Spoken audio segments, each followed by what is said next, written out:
तो जहाँ पर रोज़ के रोज़ लोग, पूरी देश और दुनिया में लोग इस बीमारी से ग्रस्त होते हुए जा रहे हैं, वहीं रोज़ के रोज़ कुछ वैज्ञानिक लगे हुए हैं कि किस तरीके से इसकी वैक्सीन और दवा खोजी जा सके। लेकिन वहीं पर हमारे देश के प्रधानमंत्री रोज़ एक जुमले का रोज़ जन्म देते हैं, चाहे वो ट्रंप जमात हो, चाहे वो वोकल पे वोकल हो, लोकल पे वोकल हो, पता नहीं क्या है, आत्मनिर्भर हो, चाहे वो आपदा विपदा में अवसर की बात हो। तो इसी विचारधारा से पैदा हुए रामदेव बाबा जी, जो कि किसी आपदा विपदा में अवसर छोड़ते ही नहीं हैं। ऐसा हो सकता है कि रामदेव बाबा जी इस प्रक्रिया से चूक जाएं? नहीं, ऐसा कभी नहीं हो सकता। तो हुआ यूँ है कि अगर कोई बता दे रामदेव बाबा जी को कि कोई ऐसी दवा बन जाएगी कि लोग जो है उसे पी करके, उसे खा करके लोग अमर हो जाएं, तो वो सबसे पहले दवा वो रामदेव बाबा जी बना के देंगे। हाँ, पतंजलि में बनेगी ऐसी दवा कि लोग खा के या पी के उसे अमर हो जाएं। या फिर कोई ऐसा जहर जो लोग खा करके हमेशा के लिए बैकुंठ धाम पधार जाएंगे या फिर ब्रह्मलोक में पहुंच जाएंगे, तो ऐसा जहर सबसे पहले रामदेव बाबा जी बनाएंगे। जी हाँ, ये वही रामदेव बाबा हैं जो इस तरह नाखून रगड़ने के बाद बोलते हैं कि सारे बाल सबके काले रहेंगे हमेशा हमेशा के लिए। आपको ये शायद नहीं पता होगा, अगर रामदेव बाबा जी 1 महीने के लिए डाई लगाना छोड़ दें तो शायद वो आसाराम बाबू के हमशक्ल दिखने लगेंगे। जो आयुर्वेद और स्वदेशी के नाम पे लोगों का हमेशा हमेशा काटते रहते हैं और लोग कटवाते भी रहते हैं, ये वही बाबा हैं जिनके अगर पेट में गैस बन जाती है तो ये गैस निकलवाने एम्स में जाते हैं। इसका मतलब ये नहीं है कि मैं आयुर्वेद को कम आंक रहा हूँ, लेकिन ऐसे लोग अगर इस तरीके का काम कर रहे हैं तो आयुर्वेद एक गलत दिशा में जा रहा है। मैं इनकी सच्चाई बताता हूँ। ये वही बाबा जी हैं जो अपने देश से गद्दारी करने में भी नहीं चूकते हैं। ये वही बाबा हैं जो चंदन की लकड़ी, इंडिया से चंदन की लकड़ी जो बेची जाती है बाहर, वो ये मनाही है और ये इसका नियम है कि आप A ग्रेड की लकड़ी बाहर नहीं बेच सकते। लेकिन ये वही बाबा हैं जो अपने देश से C और B ग्रेड पे उस लकड़ी को ख़रीदते हैं और चाइना में उसको A ग्रेड पे बेच देते हैं। ये वही बाबा जी हैं जिनको जीन्स से प्रॉब्लम थी कि लोगों को जीन्स नहीं पहनना चाहिए, ये वेस्टर्न कल्चर में आता है, हेन तेन दुनिया भर के पता नहीं क्या बता रहे थे। लेकिन यही जब बाबा समाधि से जगते हैं तो इनको याद आता है कि मैं तो पैसे कमा सकता हूँ, एक हर्बल जीन्स बना सकता हूँ, आयुर्वेदिक जीन्स बना सकता हूँ। तो इन्होंने क्या किया कि कूलर की घास और ये शिलाजीत के मिश्रण से जीन्स बना दिया, उसके ऊपर जो है एलोवेरा का लेप लगा दिया।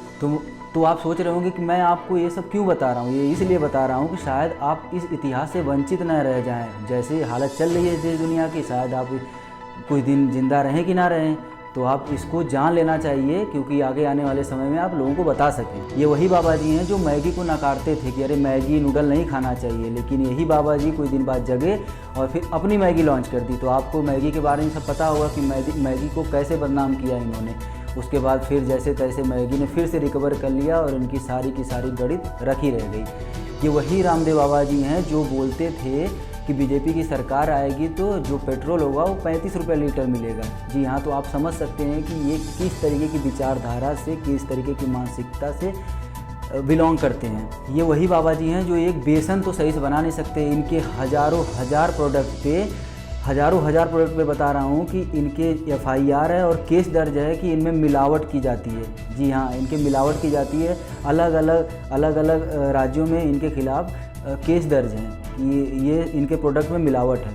तो बाबा जी ने इस अवसर को, इस आपदा के अवसर को अवसर में बदल दिया और जैसे तैसे लोग अपने घरों पे लड़खड़ाते पहुंच गए और उनको थोड़ा बहुत काम मिल गया। ये मनरेगा में भैंस चराने का थोड़ा बहुत पैसा भी आ गया हो, तो बाबा जी को लगा होगा कि अब तो इनके पास थोड़ा बहुत पैसा आ गया, उसको कैसे निकलवाया जाए, उनको डराया जाए। तो इस बात का कीर्तिमान रचते हुए बाबा जी ने लॉन्च कर दी कोरोना की दवा कोरोनिल। जी हाँ, और मज़ेदार बात ये है कि इनकी जो परमिशन है उस दवा की बनाने की, वो खांसी और ज़ुकाम की। ये बात वही हो गई कि मिला था, जो बयाना मिला था वो कट्टा बनाने का, और बनाया भी कट्टा। और फिर जब सामने आया तो लोगों से बता दिया। लोगों को क्या पता है, लोग बेवकूफ़ हैं, तो बता दो कि मैंने तोप बनाया है। तो बाबा जी ने बोल दिया कि मैंने तोप बनाया है। बाबा जी को ये भी बताना चाहिए और ये भी दिखाना चाहिए कि जो ये लड़खड़ाते लोग आ रहे थे, मरते जीते अपने घरों की तरफ जा रहे थे, उनकी कितनी हेल्प की। अगर ये समाज सेवा करते हैं, इतना बड़ा देश पे इतना इनका आभार है, तो कितना बड़ा आभार इन्होंने हमारे गरीबों पे, हमारे लाचारों पे, बहुजन समाजों पे कितना इन्होंने उनके ऊपर कितना इन्होंने एहसान किया हुआ है। और सबसे मज़ेदार बात तो ये है कि जयपुर में इन्होंने बोला ट्रायल किया, वहाँ के राजस्थान के जो ये स्वास्थ्य मंत्री हैं उनको पता ही नहीं है कि वहाँ उनके यहाँ ट्रायल हुआ। ये वही बात होगी कि कौआ कान ले गया, पता ही नहीं चला कि कहाँ क्या हो रहा है। तो बाबा जी अंधकार में सब कुछ करते हैं। और तो मज़ेदार बात ये है कि ये बोलते हैं कि जो कोरोना पॉजिटिव हैं उनको दिन में 15 गोली लेनी चाहिए, और जो नहीं हैं जिनको प्रिवेंशन के लिए लेना है वो सिर्फ 8 गोली ले सकते हैं। तो मतलब जो हैं वो भी खा सकते हैं, जो नहीं है वो भी खा सकते हैं। तो ये दवा नहीं लॉलीपॉप लगता है। अब देखना ये है कि राजस्थान सरकार इन पर कौन सी कार्रवाई करती है। और अंत में आते हैं मीडिया पर। मीडिया इसका चढ़ बढ़कर खूब प्रचार कर रहा है, स्वदेशी को लेकर, रामदेव बाबा को लेकर। तो धन्य हो प्रभु आपका, क्योंकि आपको पता होगा कि कोई ऐसा टीवी चैनल नहीं है जिस पर रामदेव बाबा जी का प्रचार प्रसार, जिस पर एडवर्टीजमेंट नहीं चलता हो। हर टीवी पर, आर रिपब्लिक पर, चाहे एनडीटीवी हो, चाहे एबीपी न्यूज़ हो, चाहे कोई भी न्यूज़ हो, सब पे इनका करोड़ों करोड़ रुपया लगा हुआ है। तो आपको पता ही है कि जिनका खाएंगे उनका गाएंगे ही। तो आपको मीडिया का तो पूरा हालचाल पता है।